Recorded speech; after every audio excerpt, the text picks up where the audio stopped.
नमस्कार, जनता टीवी पर आप सभी दर्शकों का स्वागत है। मैं हूं आपके साथ महिमा सिंह कमल। हिमाचल विशेष में आज हम आपको एक ऐतिहासिक कहानी सुनाने जा रहे हैं। ये कहानी है जाखू मंदिर की। शायद आपने जाखू मंदिर का नाम सुना होगा, या हो सकता है कि आप अगर शिमला घूमने गए हों तो वहां पर आप गए भी हों। आज हम आपको उसी जाखू मंदिर के दर्शन करवाते हैं। देखिए, बेपनाह खूबसूरत वादियों में बसा शिमला ब्रिटिश शासनकाल से बहुत मशहूर है।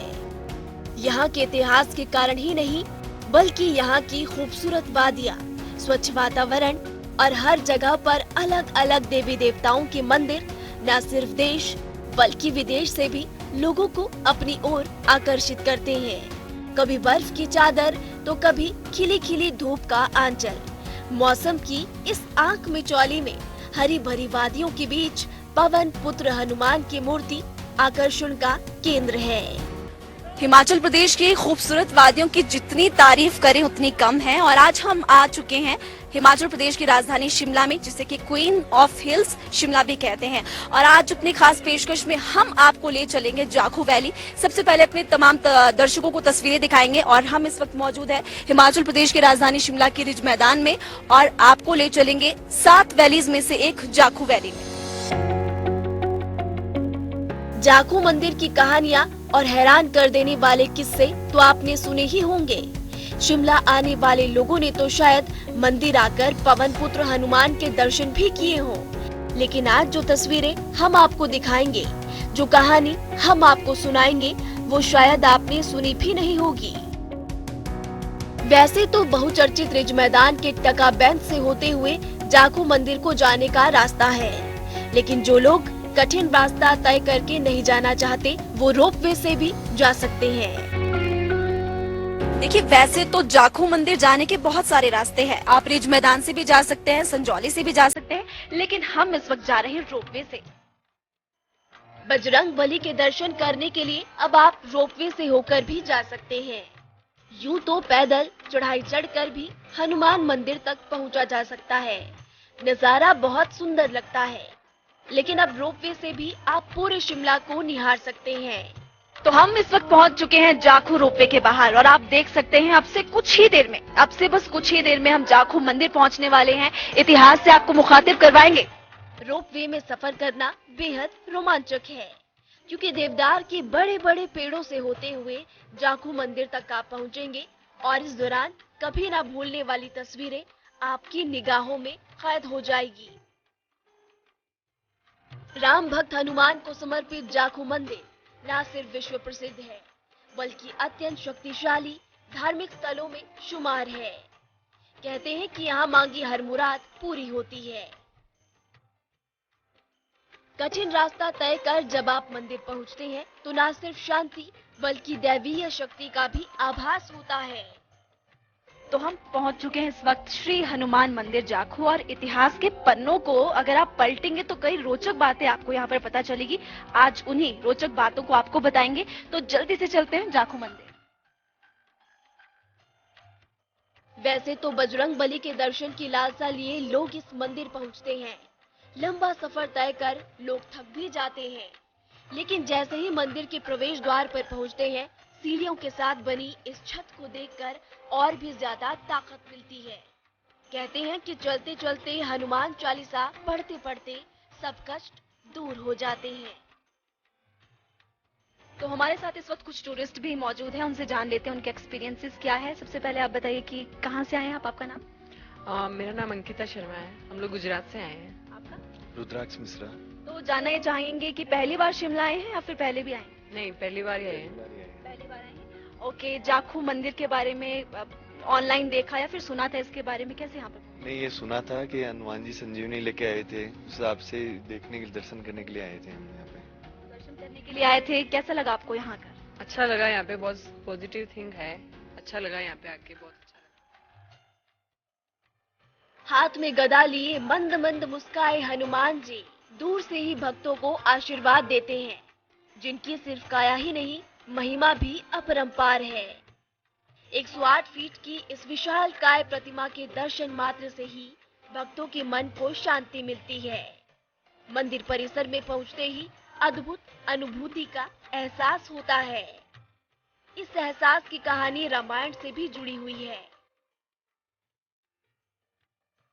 जिसे आप जाखू मंदिर के नाम से जानते हैं। आज इसी जाखू मंदिर का नाम कैसे पड़ा, ये आपको बताते हैं। भगवान राम और लंका नरेश रावण के बीच युद्ध चल रहा था। तब रावण के पुत्र मेघनाद ने लक्ष्मण पर शक्ति बाण चला दिया, जिसके प्रभाव से वो मूर्छित हो गए थे। इसके बाद वैद्य के कहने पर लक्ष्मण के इलाज के लिए हनुमान जी हिमालय से संजीवनी बूटी लाने के लिए निकल पड़े। आकाश मार्ग से जा रहे हनुमान जी की नजर जाखू पहाड़ पर तपस्या कर रहे एक यक्ष ऋषि पर पड़ी। मार्ग में विश्राम कर और संजीवनी बूटी का पता पूछने के लिए हनुमान जी इस स्थान पर उतरे थे। यक्ष ऋषि से संजीवनी की जानकारी लेने के बाद हनुमान जी ने उनसे दोबारा मिलने का वादा किया था, लेकिन काल नेमी राक्षस के मायाजाल के कारण हनुमान जी को कुछ देर हो गई और इसीलिए वो एक छोटे मार्ग से लौट आए और अपने वचन के अनुसार यक्ष ऋषि से मुलाकात नहीं कर पाए।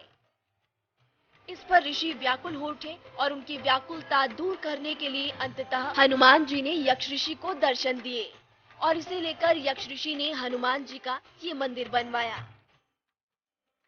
तो हम इस वक्त पहुंच चुके हैं जाखू मंदिर और आपको जानकारी दे दें कि त्रेता युग में बना ये ऐतिहासिक मंदिर कलयुग में भी लोगों की आस्था का केंद्र है। और इस वक्त हमारे साथ पंडित जी मौजूद हैं, उनसे जानते हैं इसके इतिहास के बारे में। बड़ी संख्या में लोग यहाँ पर आते हैं, न सिर्फ देश बल्कि विदेशों से भी लोग यहाँ पर मूर्ति के दर्शन करने के लिए आते हैं। आपसे जानना चाहेंगे इतिहास के बारे में। जाखू मंदिर बहुत भी प्राचीन ऐतिहासिक मंदिर है। ऐसी मान्यता है कि लंका में जब युद्ध हुआ था तो लक्ष्मण जी मूर्छित हो गए थे। तब राम भक्त हनुमान जी यहाँ पर उनकी प्राण रक्षा के लिए संजीवनी बूटी लेने के लिए आए थे। जब वो आकाश मार्ग से गुजरे तो उनकी दृष्टि यहाँ पर तपस्यालीन यक्ष ऋषि पर पड़ी। कालांतरों में उनके नाम से ही जैसे इसमें का विकास हुआ, हम यक्ष से याकू और जाखू स्थान नाम जाखू पड़ गया। तो जो यहाँ पे ऋषि थे उनसे परिचय पूछा कि संजीवनी बूटी कहाँ मिलेगी, तो ऋषि ने कहा कि आपको द्रोणागिरी पे मिलेगी। तो हनुमान जी अपना साध्य प्राप्ति के लिए यहाँ से तुरंत चल रहे, क्योंकि उसमें उनका अभाव था।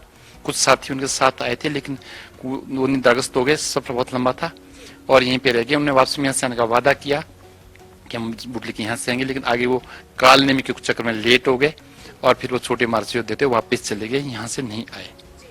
तो ऋषि जब यहाँ थे वो व्याकुल हो गए कि यहाँ हनुमान जी क्यों नहीं आए। तब हनुमान जी को दर्शन दिए, एक स्वयं मूर्ति प्रकट हुई, उसके माध्यम से जो आज मंदिर है विद्यमान है वही स्वयं मूर्ति, जिसके दर्शन आज सभी श्रद्धालु यहाँ पे आके करते हैं। तो ऋषि यहाँ थे, उन्होंने हनुमान जी की स्मृति को वर्तमान रखने के लिए उसमें इस मंदिर का यहाँ पे निर्माण किया था। मंदिर में आप आए हैं और हनुमान जी की मूर्ति और मंदिर के अलावा इस स्वरूप के दर्शन ना हो, ये मुमकिन है ही नहीं। हनुमान जी जब संजीवनी बूटी लेने जा रहे थे तो उन्होंने यहाँ पर आराम किया था। हनुमान जी ने उस वक्त अपनी सेना को यहीं पर रहने के लिए कहा। वानरों को लगा कि बजरंग बली उनसे नाराज होकर चले गए हैं, इसीलिए वो इसी पहाड़ी पर उनका इंतजार करते रहे। अब चूंकि हनुमान जी को जल्द संजीवनी बूटी लेकर जाना था तो वो यहाँ पर वापसी के समय नहीं आए और यही कारण है कि आज भी यहाँ बड़ी संख्या में वानर है। तो मंदिर में इस वक्त आरती चल रही है, लेकिन देखिए हम इस वक्त बाहर मौजूद है, तस्वीरें आपको दिखाई, ठंड बहुत ज्यादा हो रही है। सबसे पहले हम यहाँ पर आग सेक लेते हैं क्योंकि ठंड इतनी ज्यादा है, टेम्परेचर इतना कम हो चुका है और ऐसे में आग के बिना तो देखिए काम यहाँ पर हो ही नहीं सकता है। और इस वक्त हमारे साथ यहाँ पर कारोबारी भी मौजूद है, उनसे जान लेते हैं उनके बारे में, उनके एक्सपीरियंसेस के बारे में जान लेते हैं। सर सबसे पहले आप ये बताइए कि आपका नाम क्या है? मेरा नाम केसी शर्मा है। कितने सालों से आप यहाँ पर? हम यहाँ पर हम फादर के टाइम से यहाँ कैंटीन चला रहे हैं 1966 से। ठीक है, 1966 से। आपसे फिलहाल ये जानना चाहेंगे कि देखिए क्योंकि मंदिर के इतिहास के बारे में तमाम दर्शकों को हमने बताया, बंदरों के बारे में कहा जाता है कि यहाँ पर बंदर बहुत ज्यादा यूनिक टैलेंटेड, जैसे कि कहा जाता है कि ब्लैक में बंदर को ऐसा करता है जो भी खाने पीने की सामान हो, जैसे चश्मा हो गया, दुपट्टा हो गया और मोबाइल हो गया, अगर हाथ में आप लेके रखो तो बंदर कई बार छीन लेते हैं और अगर वो छीनने को उसी टाइम उनको अगर कुछ खाने को दे दोगे तो वो छोड़ देते। ठीक कहा केसी शर्मा ने। मंदिर के इतिहास के अलावा यहाँ एक और दिलचस्प कहानी भी है। कहानी है यहाँ के नटखट वानरों की। अगर आपका सामना भी इन बंदरों से हुआ तो आपको थोड़ी सी सावधानी बरतनी पड़ेगी,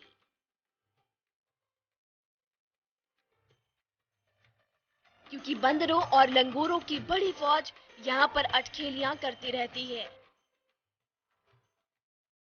जरा देखिए कैसे ये बंदर ब्लैकमेल करते हैं और पल में ही आपकी कोई भी चीज उठा के ले जा सकते हैं, और जब तक इन्हें प्रसाद नहीं देते तब तक सवाल ही नहीं उठता कि आपको आपका सामान वापस मिल जाए। यहाँ बनी इस मूर्ति को दिल्ली के एक परिवार ने अपनी मनोकामना पूरी होने पर बनाया था। इस मूर्ति को बनाने में करीब 2 साल लगे और साल 2010 में अभिनेता अभिषेक बच्चन ने इसका उद्घाटन किया था। ये तो आप सभी जानते हैं कि हनुमान जी को 108 नामों से जाना जाता है। अंजनेया यानी कि अंजना का पुत्र, महावीर यानी कि सबसे बहादुर, हनुमत यानी कि जिसकी गाल फूले हुए हो, मारुतात्मज यानी कि पवन देव के लिए रत्न जैसे प्रिय, तत्व ज्ञानप्रद बुद्धि देने वाले, सीता देवी मुद्रा प्रदायक यानी कि सीता की अंगूठी भगवान राम को देने वाले, अशोक वन का क्षेत्र यानी कि अशोक बाग का विनाश करने वाले, और ऐसे ही कुल 108 नाम। और यही कारण है कि मूर्ति को 108 फुट का बनाया गया है। पवन पुत्र हनुमान की इस मंदिर में आने से सबके कष्ट दूर हो जाते हैं। यहाँ न सिर्फ पर्यटक बल्कि स्थानीय लोग भी हर रोज हनुमान जी के दर्शन करने आते हैं। दर्शन करके लोगों के मन को शांति मिलती है और परेशानियां तो मानो खत्म ही हो जाती है। संदूरी रंग में रंगे हनुमान जी का ये विशालकाय रूप न केवल मंदिर में आने वाले लोगों बल्कि पूरे शिमला शहर में कहीं से भी दिखाई देता है, और अंजनी पुत्र के इस विराट रूप के दर्शन का सौभाग्य भक्तों को मिलता है। तो आज हमने आपको ऐतिहासिक जाखू मंदिर के दर्शन करवाए और मंदिर के इतिहास के बारे में भी विस्तार से बताया। अपनी अगली खास पेशकश में आपको फिर से कोई ऐतिहासिक स्टोरी या फिर ऐतिहासिक कहानी लेकर आएंगे जिसके बारे में आपने कभी नहीं सुना होगा। तब तक के लिए आप बने रहिए जनता टीवी के साथ।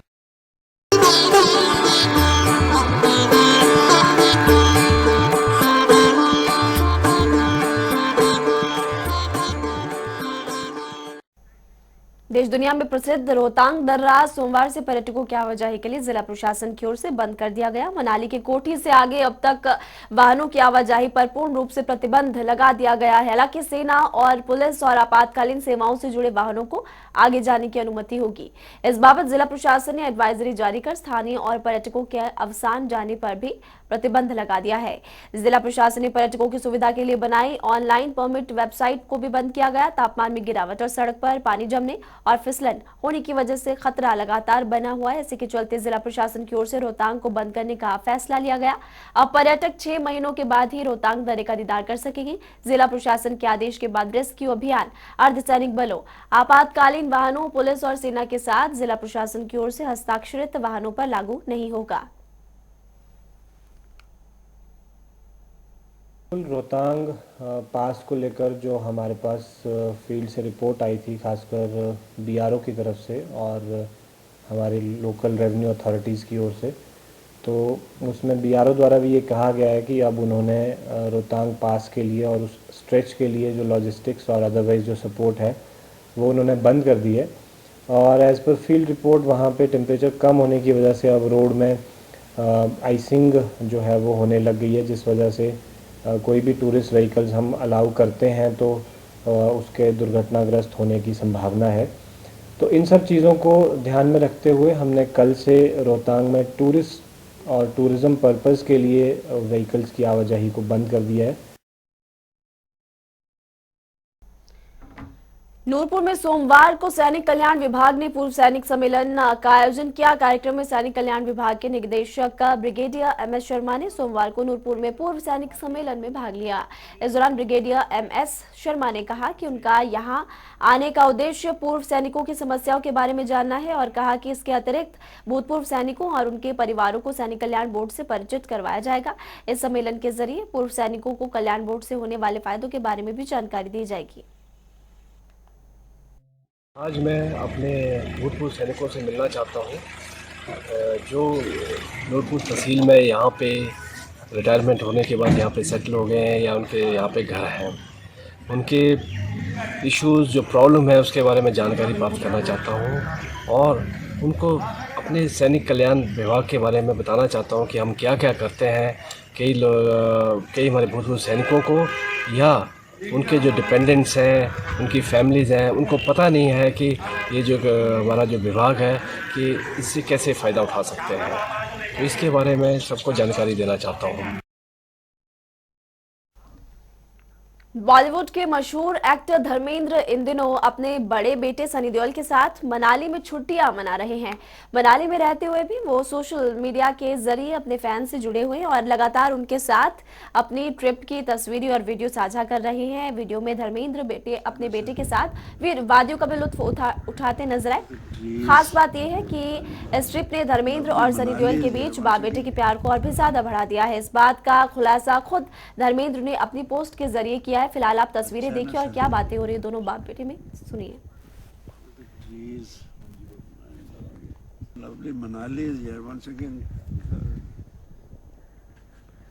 देखिए जो जनमंच का ये जो प्रदेश सरकार महत्वाकांक्षी जनमंच पर कांग्रेस ने निशाना साधा है। कांग्रेस के महासचिव नरेश चौहान ने इसे मौज मस्ती का मंच करार दिया। कांग्रेस के महासचिव नरेश चौहान ने कहा कि काफी समय बाद जनमंच कार्यक्रम का आयोजन किया गया और इससे पहले की तरह ये जनमंच भी सुर्खियों में रहा। नरेश चौहान ने कहा कि जनमंच में लोगों को बोलने तक की इजाजत नहीं दी जाती और कुल्लू में लोगों को अपनी समस्या भी रखने नहीं दी गई।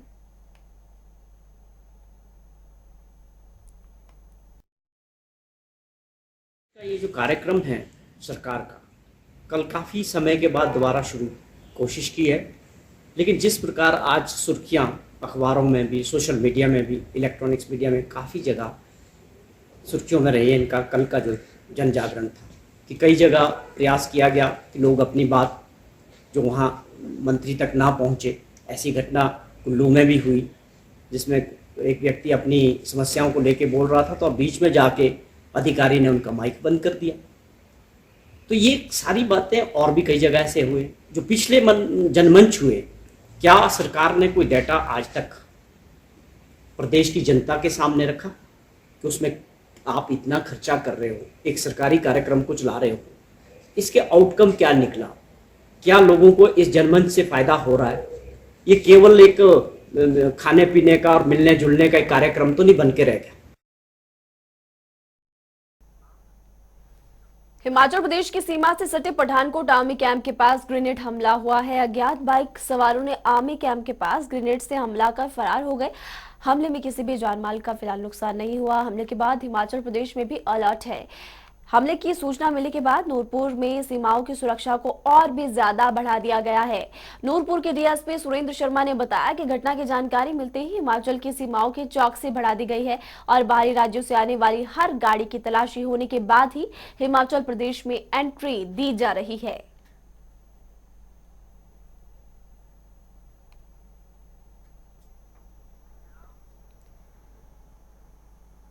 हिमाचल प्रदेश राज्य विकलांगता सलाहकार बोर्ड के विशेष सदस्य और उमंग फाउंडेशन के अध्यक्ष प्रोफेसर अजय श्रीवास्तव ने राज्य के शिक्षा निदेशक पर सुप्रीम कोर्ट के फैसले की धज्जियां उड़ाने के आरोप लगाए हैं। प्रोफेसर अजय श्रीवास्तव ने कहा कि शिक्षा निदेशक ने 60% से ज्यादा दिव्यांगता वाले दृष्टिबाधित एवं बाधिर व्यक्तियों के स्कूल लेक्चरर बनने पर रोक लगा दी है, जबकि सुप्रीम कोर्ट ने इस साल फरवरी में एक फैसले में कहा था कि दृष्टिबाधित और बधिर व्यक्तियों के जज बनने में भी विकलांगता बाधा नहीं है। वो आईएएस अधिकारी और विश्वविद्यालय में प्रोफेसर समेत अन्य उच्च पदों पर भी कार्य कर रहे हैं। अदालत का ये भी कहना है कि ऐसे मामलों में आधुनिक तकनीक का सहारा किया जाना चाहिए। प्रोफेसर अजय श्रीवास्तव ने राज्य विकलांगता आयुक्त से कहा है कि इस मामले में संज्ञान लेकर तुरंत विज्ञापन को रद्द किया जाए और अधिकारियों के खिलाफ जांच के आदेश दिए जाए ताकि भविष्य में कोई भी अफसर विकलांग व्यक्तियों के साथ अन्याय न कर सके। यह उनका फरमान बिल्कुल गैर कानूनी और किसी भी नियम कानून का पालन नहीं करता है। अभी हाल ही में कुछ पोस्ट्स यहां पर निकाली गई स्कूल लेक्चरर की, जिसमें कहा गया है कि वो लोग अप्लाई नहीं कर सकते जो 60% से ज्यादा ब्लाइंडनेस वाले हैं या डेफनेस वाले हैं। जबकि सुप्रीम कोर्ट ने इस वर्ष फरवरी में एक फैसले में कहा था कि जो डिस्ट्रिक्ट कोर्ट्स हैं उसमें जज की पोस्ट पर भी दिव्यांग लोग, चाहे वो किसी भी श्रेणी के हो, 40% से 100% तक की श्रेणी के, वो लोग जज बन सकते हैं और दोषियों के खिलाफ जांच करा करके कोई उनको सेंश्योर नहीं किया गया तो हम हाई कोर्ट में जाएंगे। सोलन के बगड़ गांव में एक युवक से हजारों रुपयों की लूट हुई है। जानकारी के मुताबिक एक युवक को जूस में नशीला पदार्थ मिलाकर 80,000 रुपए की लूट की गई। युवक को बेहोशी की हालत में देख स्थानीय लोगों ने पास के अस्पताल में भर्ती करवाया। युवक सेब के बगीचे में काम करता है और घर लौटते समय 2 अज्ञात युवकों ने जूस में नशीला पदार्थ मिलाकर 80,000 रुपए लूटकर फरार हो गए। फिलहाल युवक की हालत स्थिर है। पुलिस ने मामले में केस दर्ज कर इस पूरे मामले की तफ्तीश शुरू कर दी है। मेरे साथ 2 बंदे थे, बोलता मेरे को 50,000 थे, मेरे 80,000 थे, ऐसा बोल रहा था। तो मेरे को लूट दिया। तो मैं बोला तेने नशा पता किया होगा। तो बोलता मैं नशा पता तो करता नहीं हूँ। बोलता मेरे को ठंडा बोलता माजा का बोतल दिया पीने को। उसके बाद मेरे सिर में दर्द हुआ तो मेरे को चक्कर आने लगे। तो बोलता 3 व्हीलर करके कहीं जंगल में ले आए, बोलता मेरे को वहाँ पे उतार दिया उन्होंने। उसके बाद बोलता है मेरे जेब में हाथ डालने लगे, पैसे निकालने लगे। तो मैंने मना किया, बोलता मैंने इतने मेहनत से कमा के ले आऊँ, पैसे मत करो ऐसा। लेकिन उन्होंने निकाल दिया। बोलता अभी मेरा बैग भी नहीं है। उसके बाद मेरे को बेहोशी में आ गया, ना मेरे पास बैग है। मकतूर जिला एक छोटे से ब्रेक के उस पार भी खबरें लगातार जारी है। आप बने रहिए जनता टीवी के साथ।